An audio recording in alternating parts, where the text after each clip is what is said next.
Eh bien bonjour à tous et à toutes, c'est LND, on se retrouve aujourd'hui dans une nouvelle vidéo. On va analyser la nouvelle livrée de la As de 2023, donc j'espère que ça vous plaira. On commence tout de suite. Bah elle est jolie hein, franchement elle est jolie. C'est une livrée plutôt sympa à voir à l'œil. Je pense que ça peut être encore plus incroyable dans la réalité.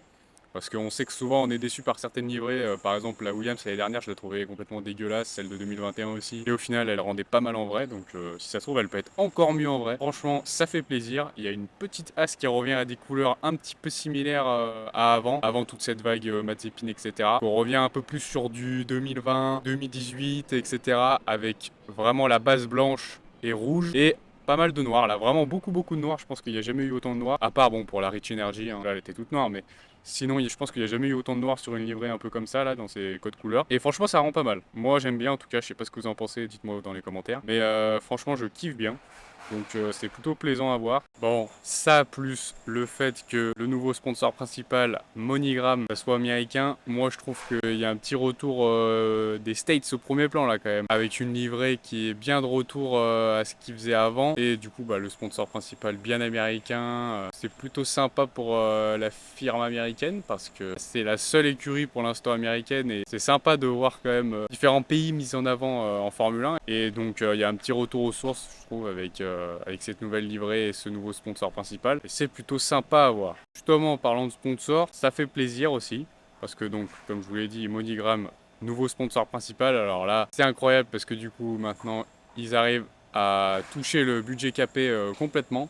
Donc ils ont plus de déficit par rapport aux autres équipes. On sent vraiment la progression de l'équipe. En soi, ils ont plus d'excuses niveau budgétaire, etc. Bon, après, ils n'ont pas les mêmes infrastructures que certaines équipes, mais voilà. On a des nouveaux petits sponsors, comparé quand même à il y a un an, à ce moment-là, c'est pas la même chose, hein. La voiture était complètement vide, on le rappelle. Là, voilà, on a Palm Angels qui se rajoute à la voiture. Il me semble pas que la voiture l'avait l'année dernière. Je suis pas sûr hein, de ça, mais voilà. Il y a le Antec Markets. Alors, je sais absolument pas ce que c'est, je peux vous mentir. Pirelli, bah, ça c'est normal, toutes les équipes l'ont, c'est les pneus. Et puis c'est tout, mais au final, ça suffit largement. La voiture est quand même pas mal remplie. Bon, c'est vrai qu'il y a beaucoup de As et du nouveau sponsor MoneyGram. Franchement, la voiture est quand même bien complète. Peut-être qu'il y aura des nouveaux sponsors d'ici là. En tout cas, c'est plutôt pas mal parce que les voitures trop sponsorisées, c'est quand même un peu too much, comme la McLaren l'année dernière.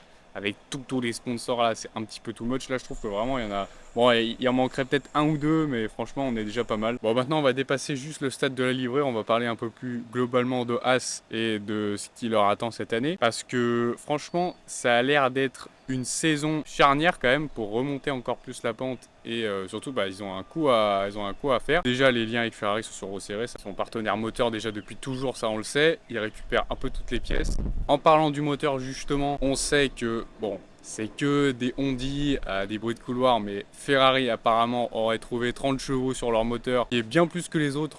Donc ils pourraient bénéficier d'un moteur très puissant pour l'année prochaine. Donc ça, c'est plutôt un bon point, parce que ça veut dire que la voiture, si elle est fiable, elle pourrait être très rapide niveau moteur. Donc si l'aéro tient derrière et le châssis est pas trop mauvais, on pourrait avoir une voiture qui est vraiment pas mal. C'est plutôt de bon augure pour eux, donc j'espère que ça va bien se passer. En plus de ça, on sait que l'année dernière, ils ont fini à la 8ème place, donc certes, c'est mieux que les précédentes années. Cette année, elle n'est pas jetée à la poubelle, donc ils ont dû se concentrer dessus pour le développement. Surtout qu'ils ont arrêté plus tôt l'année dernière le développement de leur voiture, donc je pense qu'ils se sont bien concentrés sur cette année-là. Comme on sait qu'ils ont fini 8ème, ils ont quand même un temps en soufflerie assez élevé, pas la plus élevée parce qu'ils n'étaient pas 10e, mais ça reste quand même très conséquent le temps en soufflerie pour la 8ème place. Je pense qu'ils ont pu développer un très bon aéro. Maintenant il leur reste plus qu'un châssis à avoir. Je pense que ça peut pêcher sur ce point là, mais je suis confiant quand même sur leur implication dans le développement et je pense qu'ils ont peut-être pu apprendre de leurs erreurs. En tout cas, je leur souhaite de réussir leur châssis parce que je pense qu'il reste plus que ça à vraiment bien développer cette année pour avoir potentiellement une bonne voiture. Et pour finir, bien évidemment, il faut revenir quand même un petit peu sur le nouveau duo de pilote. On retrouve déjà Magnussen qui nous a fait une année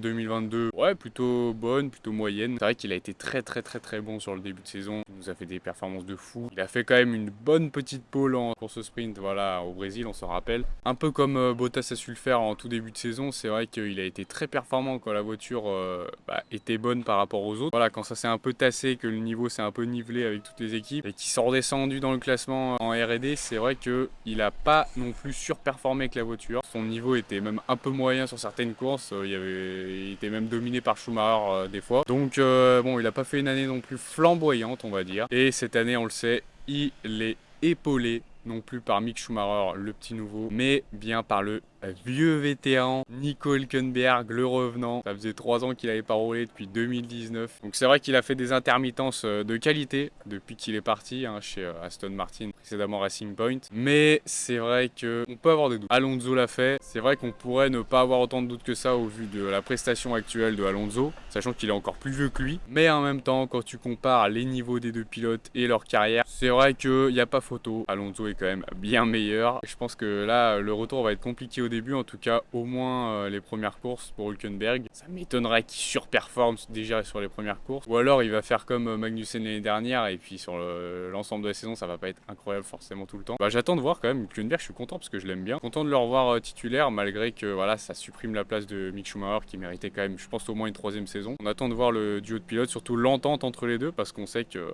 c'est pas des super amis, c'est pas vraiment des super amis, mais bon, je pense que Gunther saura bien les contrôler et les maîtriser pour qu'ils se calment un petit peu. Je pense que surtout ils sauront être professionnels et ils sauront s'entraider et bien développer la voiture, parce que du coup là, 2 pilotes d'expérience pour développer la voiture, ça c'est plutôt pas mal, c'est le bon point. Surtout on a entre guillemets 2 potentiels leaders, parce que quand même Hülkenberg a su être leader chez Renault en 2018 quand il avait Sainz, et au début c'était quand même pas dégueulasse quand même contre Ricciardo en 2019, donc franchement contre Magnussen il peut faire le taf niveau dualité et niveau leadership. Et puis Magnussen depuis l'année dernière c'est un petit peu le patron de l'équipe aussi, comme Schumacher était un petit peu un débutant, et surtout il expérimentait aussi, lui pour le coup il a fait des podiums, donc voilà, tous les deux ont leur qualité et leur carrière déjà bien ancré dans le sport, donc faut voir ce que ça donne.